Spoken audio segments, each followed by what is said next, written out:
পারস্যীয় উপসাগরীয় অঞ্চলে ইরান ও যুক্তরাষ্ট্রের সংঘাত এখন শুধু সামরিক উত্তেজনার মধ্যে সীমাবদ্ধ নেই। এর প্রভাব সরাসরি পড়ছে এশিয়ার রাজনৈতিক ও অর্থনৈতিক বাস্তবতায়। হরমুজ প্রণালীতে জাহাজ চলাচল ব্যাহত হওয়ায় জ্বালানি সরবরাহে বড় ধরনের অনিশ্চয়তা তৈরি হয়েছে, যা এশিয়ার অনেক দেশের অর্থনীতিকে চাপের মুখে ফেলেছে।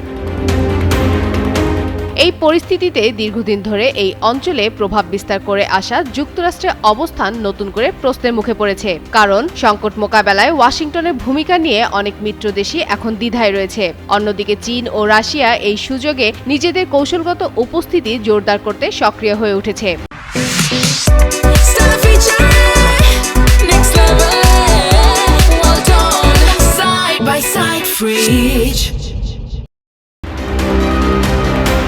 ভারত, থাইল্যান্ড সহ দক্ষিণ পূর্ব এশিয়ার দেশগুলো ধীরে ধীরে তাদের কূটনৈতিক ভারসাম্য বদলাচ্ছে। তারা এককভাবে কোনো শক্তির উপর নির্ভর না করে বহুমুখী সম্পর্ক গড়ে তোলার দিকে ঝুঁকছে। বিশেষ করে জ্বালানির নিরাপত্তা নিশ্চিত করতে এসব দেশ এখন বিকল্প উৎস ও অংশীদার খুঁজছে।